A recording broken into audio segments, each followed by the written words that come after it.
आप सभी का बहुत बहुत स्वागत है इस सेशन में। एक पहली क्लास हो गई है, ये दूसरी क्लास है आपका। ये अध्याय नंबर 1 है, भाग 2, राष्ट्र का स्वरूप। वासुदेव शरण अग्रवाल, साहित्यिक हिंदी, कक्षा 12, यूपी बोर्ड के लिए। तो उम्मीद करता हूँ आप लोग क्लास से जुड़ गए होंगे।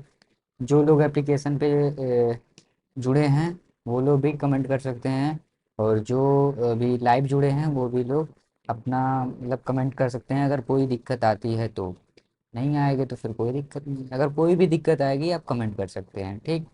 तो चलिए क्लास को शुरू करते हैं यहीं पे।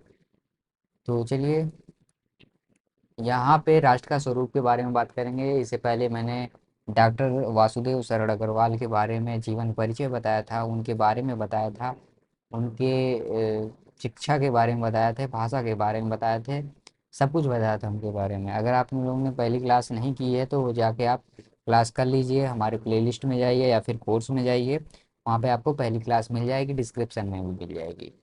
चलिए शुरू करते हैं। यहाँ पे राष्ट्र का स्वरूप जो है ये कहना क्या चाहते हैं आप लोग समझेंगे। भूमि पर बसने वाला जन की संस्कृति। जन का मतलब समझ रहे हैं आप। जन का मतलब कि ये संसार में जितने लोग रहते हैं, या प्राणी हो गए, मनुष्य हो गए, कोई भी हो गए, उसे ही जन कह रहे हैं ये।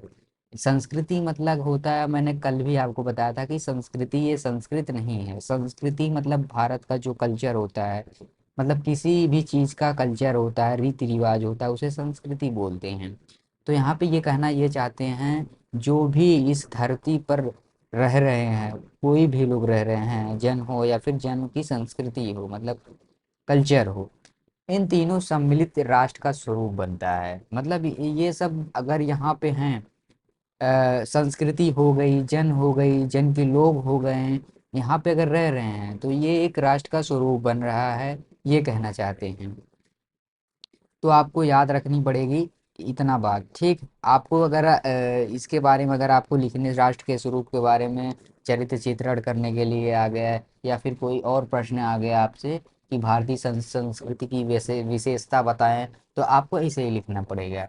तो चलिए आगे बढ़ते हैं। यहाँ पे भूमि का निर्माण देवों ने किया है, मतलब ये कह रहे हैं कि इस जो भूमि का है निर्माण जो है, मतलब यहाँ पे जो ईश्वर को जो मानते हैं, मतलब उन्हें बता रहे हैं कि इनका जो निर्माण है देवों ने किया है। और यहाँ पे अनंत काल से ही, मतलब कि ये कहना ये चाहते हैं, ये कुछ कहने मतलब इन्फिनाइट, इन्फिनाइट अनंत, मतलब कि कुछ कहा नहीं जा सकता कि ये कितने सालों से ये निर्माण हुआ है इसका, ये कहना चाहते हैं। उसके भौतिक रूप, सौंदर्य एवं समृद्ध के प्रति सचेत होना हमारा आवश्यक कर्तव्य है। मतलब ये भौतिक रूप माने कि जो ईश्वर ने बनाया है इसको, इसका जो भौतिक रूप बनाया है, इसका जो सौंदर्य है, मतलब सौंदर्य का मतलब आप समझ रहे हैं, सुंदरता, सुंदरता होती है। समृद्धि के प्रति सचेत होना हमारा आवश्यक कर्तव्य है। मतलब इसके प्रति मुझे कहने के मतलब ये कहना चाहते हैं, इसके प्रति जो सचेत होना हमारा मतलब आवश्यक बता रहे हैं कि इसके बारे में हमें एक बार सोचना चाहिए, सोचना विचारना चाहिए, ये इनके कहने का मतलब है।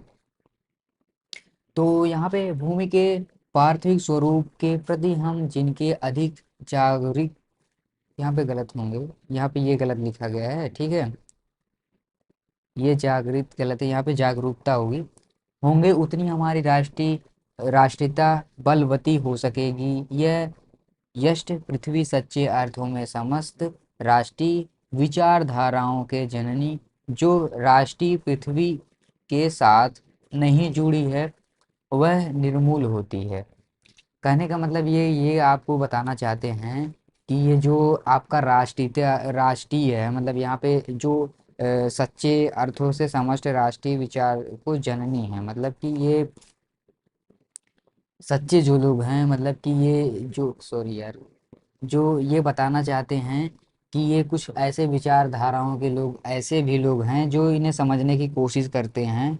जो राष्ट्रीय पृथ्वी नहीं जुड़ती वह निर्मूल है, मतलब कि जो ये धरती पे रहने वाले हैं ऐसे लोग जो हैं, मतलब जो नहीं जुड़ते हैं, ये मतलब मूल बातें नहीं हैं, ये निर्मूल हैं। राष्ट्रीय की जड़ें पृथ्वी की जितनी गहरी होंगी उतना ही राष्ट्रीय भावों का अंकुर पल्लवित होगा। कहने का मतलब ये है कि मतलब ये जितने लोग मजबूत होंगे और उतना ही मतलब यहाँ पे अंकुरित होंगे, फलेंगे, फूलेंगे। यही है इनका कहने का मतलब। आगे क्या है, आगे पढ़ते हैं। इसलिए पृथ्वी के भौतिक रूप में अद्ययोपात जानकारी प्राप्त होती है। ये कह रहे हैं कि मतलब कि अगर आप इन चीज़ों से जुड़े रहेंगे और मतलब एक निष्ठा भाव से जुड़े रहेंगे तो मतलब यहाँ पे जानकारी प्राप्त होगी, उसकी सुंदरता, उपयोगिता और महिमा की पहचान आवश्यक धर्म आवश्यक धर्म है।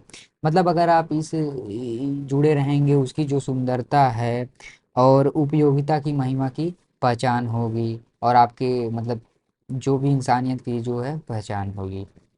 तो ये हो गया। आगे बढ़ते हैं।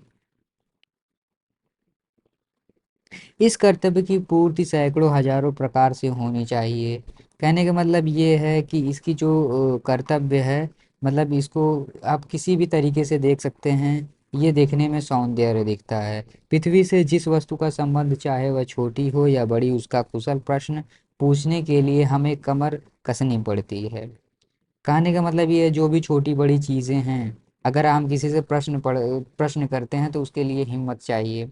पृथ्वी का संगोपांग अध्ययन जगड़शील राष्ट्र के रूप में बहुत आनंदप्रद कर्तव्य माना जाता है। मतलब कि ये गांव और नगर की बात कर रहे हैं यहाँ पे, जो केंद्रों के प्रकार मतलब यहाँ पे पृथ्वी जो कोई भी राष्ट्र के लिए अगर अध्ययन करता है, ठीक है। कहाँ पे गए यार।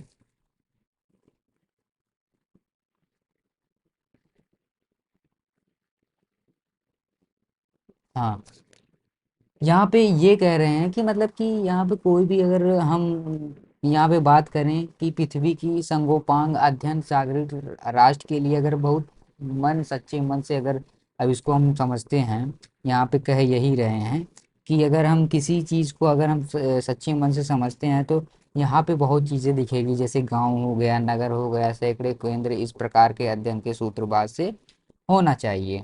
तो कहने का मतलब ये है अगर आप राष्ट्र के बारे में समझेंगे तो यहाँ पे आपको बहुत चीज़ें मिलेंगी, जैसे कि बहुत ज़्यादा आनंदपूर्ण और कर्तव्य माना जाता है किसे। जैसे आप किसी के बारे में अगर समझने की कोशिश करें, जैसे गांव हो गया, नगर हो गया, सैकड़ों केंद्र। केंद्र का मतलब आप समझ रहे हैं, मतलब केंद्र का मतलब एक अस्थाई चीज़ होता है, जिस चीज़ का एक केंद्र होता है, मतलब बीच का बिंदु। ये अगर इस प्रकार का अध्ययन सूत्रपात मतलब यही कह रहे हैं कि अगर आप इस चीज़ों को समझोगे तो आपको बहुत कुछ यहाँ पे बाधा मिलेगा एक ही साथ, मतलब राष्ट्र के स्वरूप में ही मिल जाएगा आपको। यहाँ पे उदाहरण के लिए ये बताए हैं कि क्या बताए हैं, हाँ, कि पृथ्वी का उपजाऊ शक्ति एवं बढ़ने वाले मेघ जो प्रति वर्ष समय पर आकर अपने अमृत जल से इसे सींचते हैं, हमारे अध्ययन की परिधि के अंतर्गत आने चाहिए। तो ये उदाहरण के लिए ये समझा रहे हैं कि जो पृथ्वी पे उपजाऊ शक्ति होने वाले जो मेघ है मतलब बादल हैं, ये आपके खेतों को मतलब सींचते हैं और उसके बाद जो उस पे सींचने के बाद जो उसके कुछ पश्चात बाद जो भी आपका रिजल्ट आता है मतलब निष्कर्ष आता है, तो वहाँ पे बहुत ही ज़्यादा फूला फला हुआ देखने को मिलता है। समझ रहे हैं ना आप। वही चीज़ समझाने के लिए ये उदाहरण बताए हैं कि अगर आप मतलब किसी की मतलब सेवा करते हैं मतलब किसी के प्रति, तो वो कुछ न कुछ फायदा देने की कोशिश करता है, तो यही ये समझाने की कोशिश कर रहे हैं ये अगर वासुदेव शरण अग्रवाल जी। तो यहाँ पे ये हो गया। हमारे अध्ययन की परिधि अंतर्गत आने चाहिए उन मेघ जलों से परिवर्धन, प्रत्येक तृणलता और वनस्पति के सूक्ष्म परिचय प्राप्त ही हमारा कर्तव्य है। तो बस जो मैंने बताया वही ये कहना चाहते हैं कि मतलब अगर आप किसी को इतना वो करेंगे तो आपको फ़ायदा ज़रूर होगा। तो यही यही बता रहे हैं कि ये जो प्रकृति है, मेघ जो है खेतों को सींचता है, जब उसके बाद उसको अमृत जलों से जब सींचते हैं तो यहाँ पे कुछ न कुछ निष्कर्ष निकलता है और यहाँ हमारे अध्ययन की परिधि के अंतर्गत आने चाहिए, यही ये कहना चाहते हैं। चलिए, इस प्रकार जब भी चारों ओर से हमारे ज्ञान के कपाट खुलेंगे, तब सैकड़ों वर्षों से शून्य अंधकार से भरे हुए जीवन के क्षेत्रों में नया उजाला दिखाई देगा। तो बस वही है कि अगर आप वो मैंने आपको बातें बता दी। तो अगर आप ऐसे ही इस प्रकार के चारों हमारे ज्ञान को कपाट खुलेंगे, मतलब आपको थोड़ा बहुत इसके बारे में नॉलेज होगा, तब सैकड़ों वर्षों के शून्य अंधकार जो मतलब जो पहले को मतलब अगर आप किसी भी चीज़ पे काम नहीं करते हैं, फिर उस पे अगर अच्छे से मेहनत करते हैं, तो वो उसके कुछ न कुछ निष्कर्ष निकलता है, नया उजाला दिखाई देता है, ये समझाने का काम ये कर रहे हैं। ये हो गया। धरती माता की कोख में जो अमूल्य निधियों भरी हैं, जिनकी कारण ये वसुंधरा कहलाती है, उसे कौन परिचित ना होना चाहिए। तो ये कहना ये चाहते हैं कि जो लोग यहाँ पे पले बड़े हैं, इसके कारण मतलब उनको इस बारे में जानना चाहिए। और यहाँ पे क्या कह रहे हैं, लाखों करोड़ों वर्षों के अनेक प्रकार के धातुओं पृथ्वी के गर्भ में पोषण मिला है। दिन रात बहने वाली नदियों से, पहाड़ों से पीसकर अगणित प्रकार मिट्टियां से पृथ्वी की देह को सजाया है। हमारे भावी आर्थिक अभ्युदय के लिए इन सब की जांच पड़ताल अत्यंत आवश्यक है। तो वही है कि ये कहना चाहते हैं, हमें राष्ट्र के स्वरूप के बारे में जानना चाहिए और इसके बारे में अध्ययन करना चाहिए। तो यही ये समझाने की कोशिश कर रहे हैं।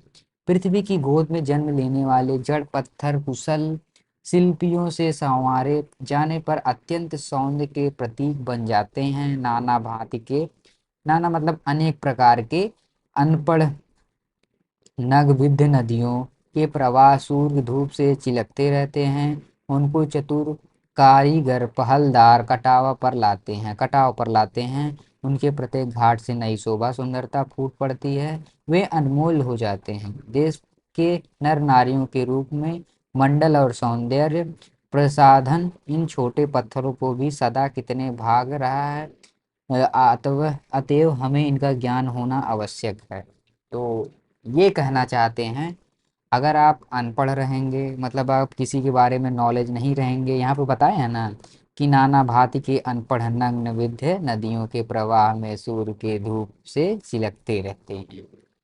तो वही है कि आप अगर अनपढ़ रहोगे तो फिर इधर उधर भटकोगे और आपको सताया जाएगा, आपके पास रोजगार नहीं रहेगा, मतलब कि आप इधर उधर भटकते रहेंगे। अगर आप यहाँ पे पढ़ लिख लेते हैं, पढ़ लिख जाते हैं, तो आपको सुंदरता यही बताने की कोशिश करते हैं कि आपको एक नई सुंदरता फूट पड़ती है, वे अनमोल हो जाते हैं। अनमोल का मतलब समझ रहे हैं, वो कीमती हो जाते हैं। कीमती मतलब कि और देश नर नारियों के रूप में मंडल और सौंदर्य प्रसाधन में इन छोटे छोटे पत्थरों भी सदा भी कितने भाग रहा है।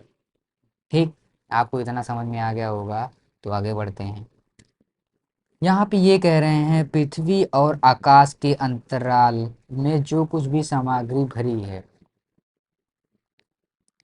ये कहना चाहते हैं पृथ्वी में मतलब जितने लोग यहाँ पे हैं, वो पृथ्वी के चारों ओर फैले गंभीर सागर में चलकर एवं रत्नों की राशियां हैं, उन सब के प्रति चेतना और स्वागत के नए भाव राष्ट्र में फैलने चाहिए।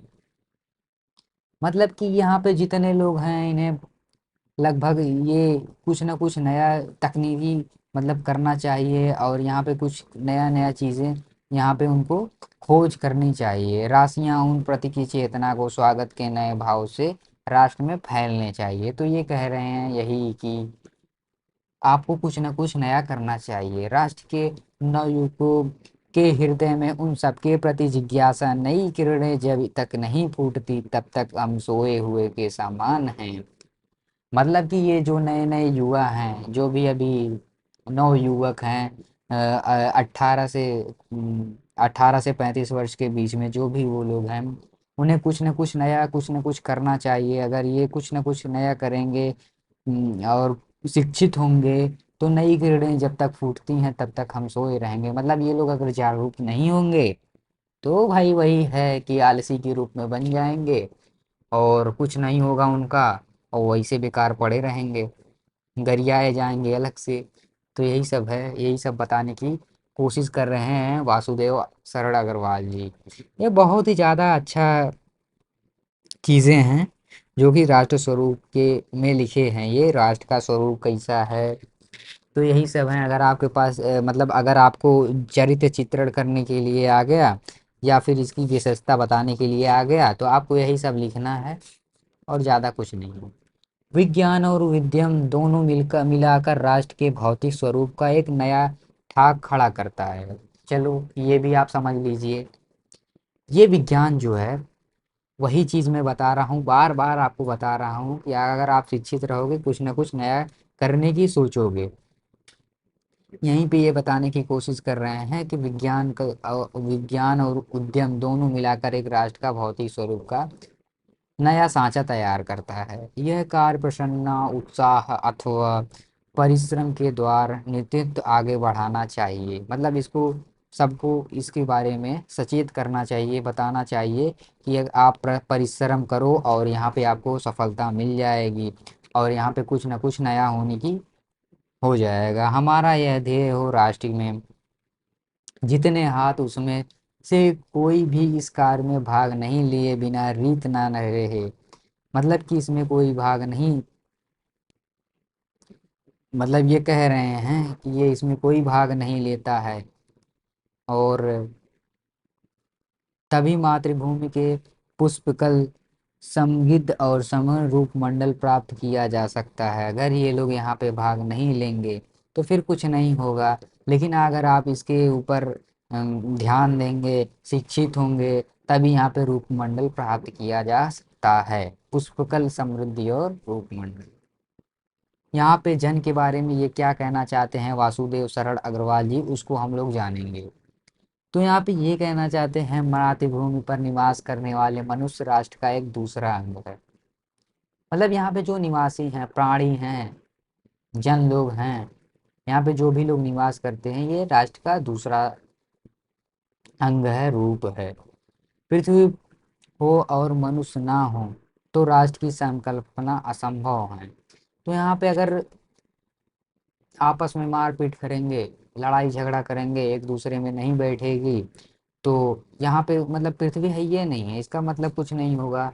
अगर आप यहाँ पे एक एकजुट रहेंगे और सभी से प्रेम भाव से मिलेंगे, तो यहाँ पे एक एक अच्छी चीजें देखने को मिलेगी, यही समझाना चाहते हैं।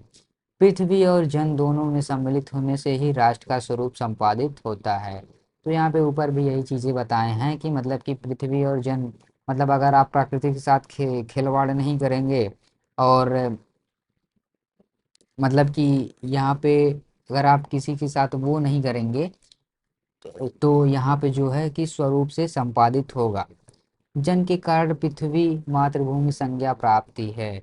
मतलब लोगों के कारण ही पृथ्वी को मातृभूमि मतलब कहा जाता है। क्यों कहा जाता है? क्योंकि यहाँ पे ये अनाज देता है और भी यहाँ पे लोग घर बनाते हैं, खेती करते हैं और भी बहुत चीज़ें करते हैं, तो इसे मातृभूमि कहा जाता है। जो कि सब कुछ मातृभूमि पे ही होता है, इसलिए इसे माता और जन के सच्चे अर्थों में पवित्र पुत्र है। ठीक है। ये एक लाइन है जो कि दो लाइन है। ये बोले हैं पृथ्वी माता है और जन के सच्चे अर्थों में पृथ्वी का पुत्र है। ये एक लाइन हो गया। और ये एक लाइन और है, माता भूमि पुत्रोतः पृथ्वी भूमि माता है मैं उसका पुत्र हूँ। ये इन्होंने एक लाइन लिखी है। ठीक, आगे बढ़ते हैं। यहाँ पे जन के हृदय में इस सूत्र का अनुभव ही राष्ट्रीय का कुंजी है। मतलब अगर आपके किसी के बारे में सच्ची श्रद्धा या निष्ठा रखते हैं, तो यही आपका राष्ट्रीय पूंजी है। इस भावना से राष्ट्रीय निर्माण का अंकुर संपन्न होता है। मतलब अगर आप ये निष्ठा रखते हैं, तो आप एक सच्चे राष्ट्रवाद हैं। यह भाव जब सशक्त रूप में जागता है, तब राष्ट्रीय निर्माण से स्वर वायुमंडल से भरने लगते हैं। इस भाव के द्वारा ही मनुष्य पृथ्वी के साथ सच्चे संबंध प्राप्त करता है। तो वही कहने का मतलब मेरा है जो मैंने पहले बताया था। जहाँ ये भाव नहीं है, वहाँ जन और भूमि का संबंध अचेतन और जड़ बना रहा है। जिस समय भी जन की हृदय में भूमि साथ माता पुत्र में संबंधित पहचानता है, उसी क्षण से आनंद और श्रद्धा से भरा हुआ उसका प्रमाण भाव मातृभूमि के लिए इस प्रकाट प्रकट होता है। मतलब भरा हुआ प्रमाण प्रकट होता है। फिर ये एक लाइन लिखते हैं, नमो पात्रो पित्यो नमो मातरो मित्यो। ठीक। इसका मतलब ये हुआ माता पृथ्वी का माता पृथ्वी को प्रमाण है, माता पृथ्वी को प्रमाण है, माता पृथ्वी को प्रमाण है। आगे बढ़ते हैं। ये प्रमाण भाव ही भूमि और जन की दृढ़ बंधन है। मतलब ये मातृभूमि जो है, अगर आप एक दूसरे से अगर लिंकेड रहेंगे, संबंध बनाए रखेंगे, तो यही आपका बंधन है। इसी दृढ़ भित्ति पर राष्ट्र का भवन तैयार किया गया है। वही मैंने आपको बताया ना, यहाँ पे खेती की जाती है, भूमि पर घर बनाए जाते हैं, ये सब यहाँ पे ये कह रहे हैं। इसी दृढ़ चट्टान पर राष्ट्र का चिर जीवन आश्रित रहता है। मतलब इसी पे सब कुछ जीवन आश्रित है। मतलब यहाँ पे लोग घर बनाते हैं। इसी मर्यादा को मानकर राष्ट्र के प्रति मनुष्यों के कर्तव्य और अधिकारों का उदय होता है। जो जन पृथ्वी के साथ माता और पुत्र के संबंध में स्वीकार करता है, उसे ही पृथ्वी का वरदानों में भाग पाने का अधिकार है। माता के प्रति अनुराग और सेवा भाव पुत्र का स्वाभाविक कर्तव्य है, वह एक निष्कारण धर्म है। स्वार्थ के लिए पुत्र, माता के लिए प्रेम, पुत्र के लिए अधपतन को सूचित करता है। जो जन मातृभूमि के साथ अपना संबंध जोड़ता तथा उसे अपने कर्तव्यों के प्रति पहले ध्यान देना चाहिए। तो आपको समझ में इतना आ ही गया होगा कि ये क्या कहना चाहते हैं। यही कहना चाहते हैं, अगर आप एक दूसरे से प्रेम भाव सच्चा निष्ठा के साथ रहेंगे, तो आपसे आप में ये सब चीजें बनी रहेंगी।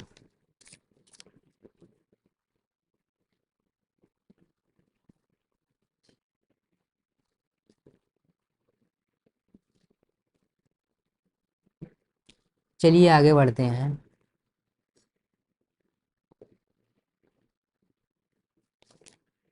माता अपने सब पुत्रों को समान भाव से चाहती है। चलिए यही समझाना चाहते हैं।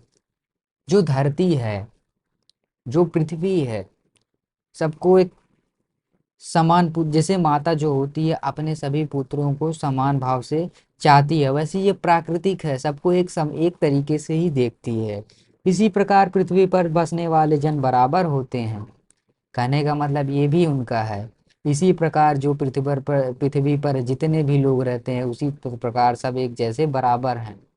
कितनी बड़ी बात ये कह रहे हैं, बहुत बड़ी बात कह रहे हैं ये, तो आपको ये समझने के चाहिए, बहुत ज़्यादा इम्पोर्टेंट है।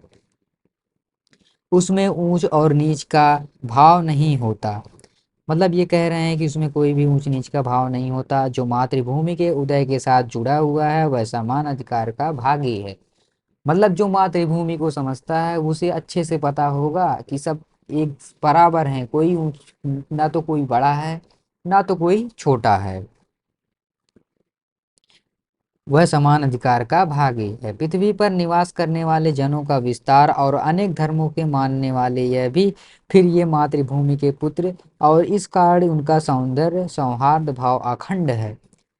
कहने का मतलब जो लोग ये मानते हैं, वो सबको एक समान समझते हैं। इसी कारण उनका सौहार्द भाव, मतलब उनका भाव विचार एकदम नरम लहजे की तरह है, मतलब नरम है। सभी से प्रेम भाव से बोलते हैं, बात करते हैं, मिलते हैं, जुलते हैं। सभ्यता और रहन सहन की जन एक दूसरे तक आगे पीछे हो सकते हैं, किंतु इस कारण से मातृभूमि के साथ उनका संबंध जो है, उनमें कोई भी भेदभाव उत्पन्न नहीं होता।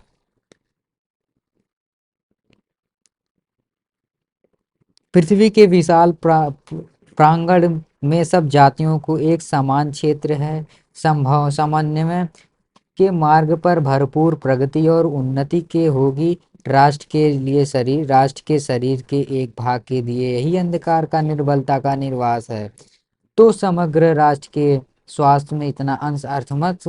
इस प्रकार संबंध राष्ट्र के जागरण और प्रकृति एवं एक जैसी उदार की भावना रखनी चाहिए।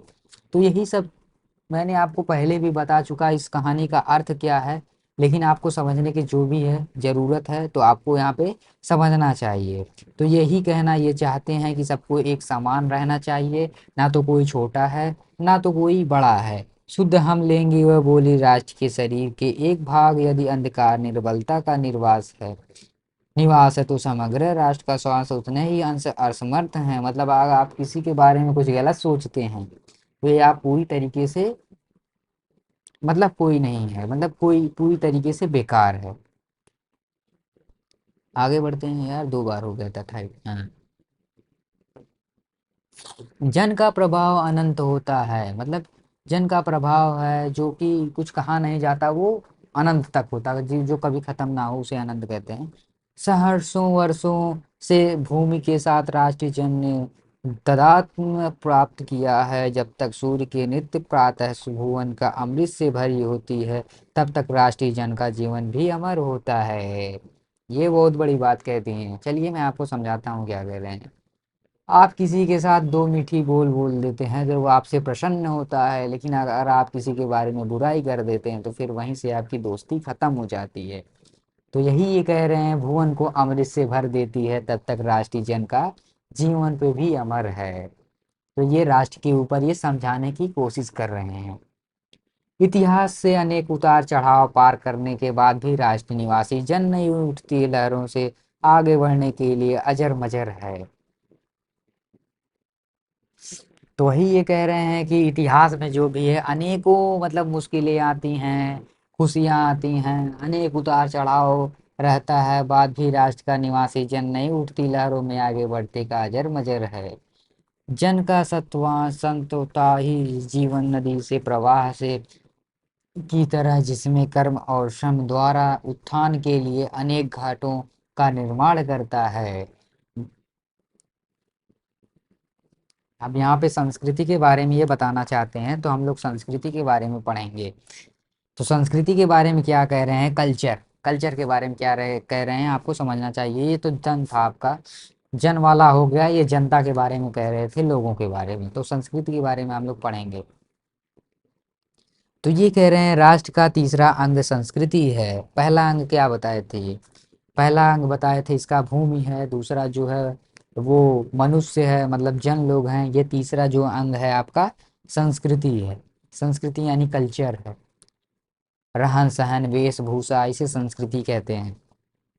रीति रिवाज, मनुष्य ने युग युगों में जिस सभ्यता का निर्माण किया है वही उसे जीवन का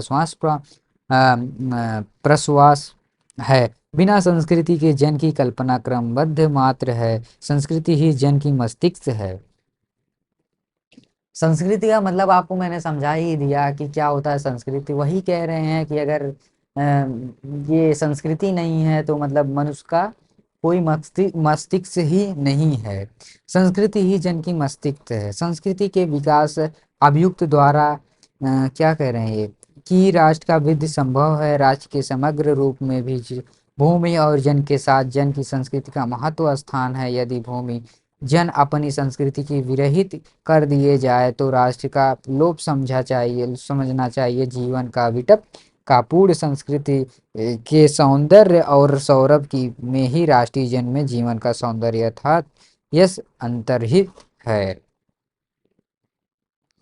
तो ये कहना ये चाहते हैं कि मतलब अगर संस्कृति की जो है एक सौरभ की राष्ट्रीय जन जीवन सौंदर्य यश की अंतरित है।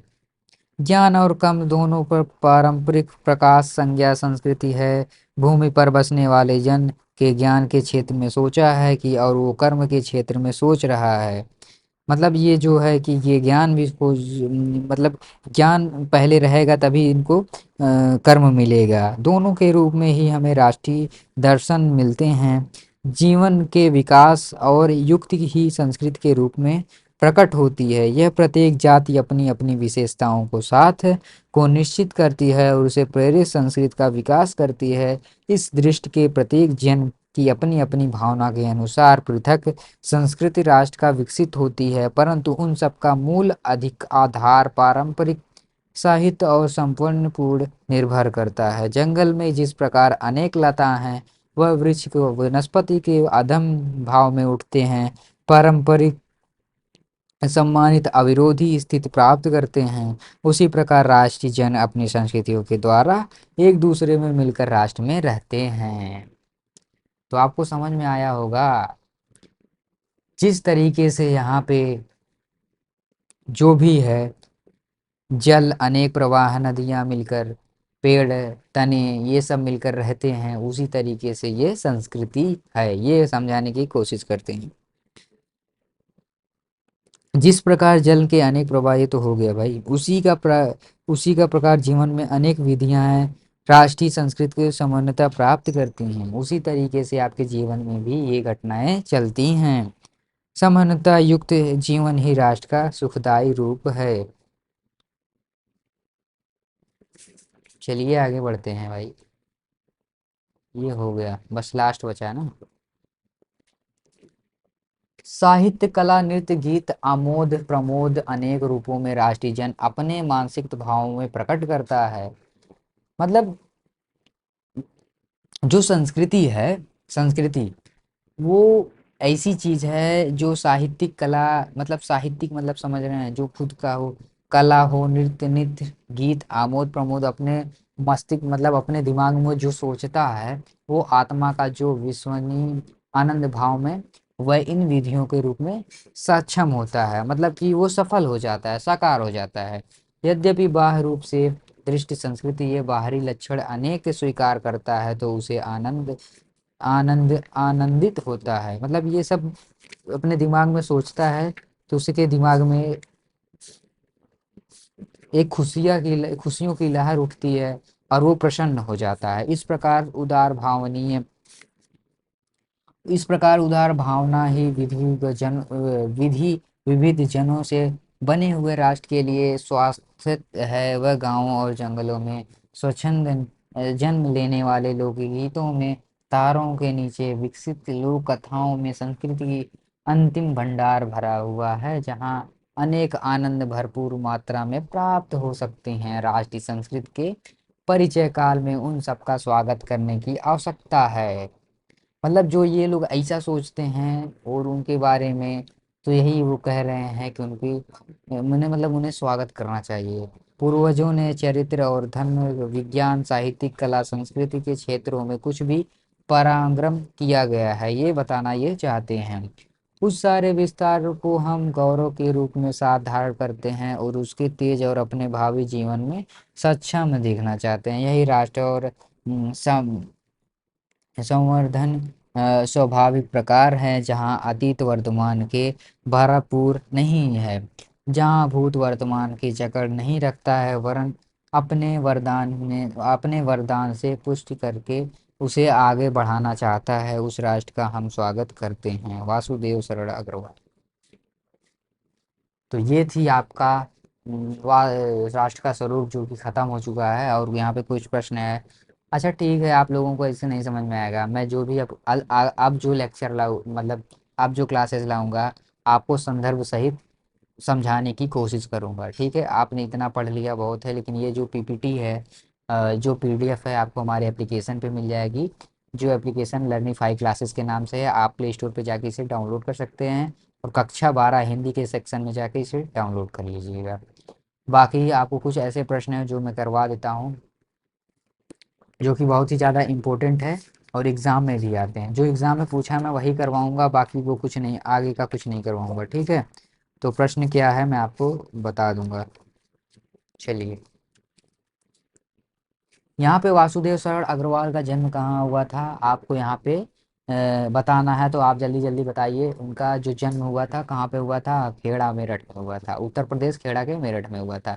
आपको ये याद रखना चाहिए। ठीक, यहाँ पे ये कह रहा है कि वासुदेव शरण अग्रवाल का जन्म कब हुआ था, तो ये आपको बताना है कि वासुदेव शरण अग्रवाल का जन्म कब हुआ था, आपको बताना है। तो इसका उनका जो जन्म हुआ था, वासुदेव शरण अग्रवाल का जन्म 1904 में हुआ था। कहाँ हुआ था, खेड़ा में हुआ था, मेरठ मेरठ के खेड़ा में हुआ था, उत्तर प्रदेश में पड़ता है। तो यहाँ पे पृथ्वी पुत्र जो है, ये जो पूछ रहे हैं कि ये किस विधा का रचना है, तो आपको हमेशा याद रखना चाहिए कि ये निबंध विधा का रचना है। ठीक है, आपने पढ़ा भी होगा, और यहाँ पे मैं बता भी रहा हूँ। यहाँ पे और है, राष्ट्र का स्वरूप निबंध। वासुदेव शरण अग्रवाल ने किस निबंध के लिए ये के लिए लिया गया है, तो आपको आपको आंसर देना है। आपने पढ़ा भी होगा, मैंने पढ़ाया था, तो आपको याद होगा, ये निबंध संग्रह से लिया गया है। तो आपको याद रखना चाहिए, पृथ्वीपुत्र से लिया गया है। वासुदेव शरण अग्रवाल की रचना कौन सी है, तो आपको यहाँ पे बताना है। तो ये आपको बता देना है कि वागधारा है। ठीक। राष्ट्र के स्वरूप में निर्माण में होता है, तो यहाँ पे आपको ये बताना है कि निर्माण में होता है। तो यहाँ पे मैंने तीनों पढ़ा दिया, आज ही पढ़ाया। भूमि में होता है, भूमि ये पहला उनका रूप है, स्वरूप है राष्ट्र का स्वरूप। दूसरा जन है, तीसरा संस्कृत है। इसका मतलब ये जो इसका आंसर होगा उपयुक्त में सभी। वासुदेव सर अग्रवाल का निधन संग्रह नहीं है, तो वागधारा ये तो है, कल्पता ये भी है, कल्पवृक्ष ये भी है, पूर्वोदय ये नहीं है। तो ये जो है यही राइट आंसर हो जाएगा। ठीक। आगे बढ़ते हैं। भूमि का निर्माण किसने किया था, तो यहाँ पे आपको बताना है। तो आज ने आप पढ़ा होगा, तो आपको याद रख ले चाहिए कि देवों ने किया था। किसने किया था? देवों ने। ये यहाँ पे ये बताते हैं। तो चलिए आगे बढ़ते हैं। आगे क्या है? पद्मावत की संजीवनी की व्याख्या किस विधा की रचना है, तो आपको यहाँ पे बताना है। पद्मावत जो है किस विधा की रचना है, ये जो एग्जाम में है बार बार पूछता है, मतलब कि विधा की रचना है। तो आपको बता देना है कि ये जो है आलोचना है। ठीक। आलोचना है, आपको ये याद रख लेना है। यहाँ पे ये लास्ट वाला क्वेश्चन है, तो आपको लास्ट वाला क्वेश्चन ये होमवर्क दे देता हूँ, आपको बता देना है। ठीक है। बाकी आप लोग कमेंट में बता सकते हैं कि ये जो लेख है ये किसने लिखा था। हर्षचरित के संस्कृत अध्ययन के लेखक हैं, तो आपको बता देना है कमेंट बॉक्स में।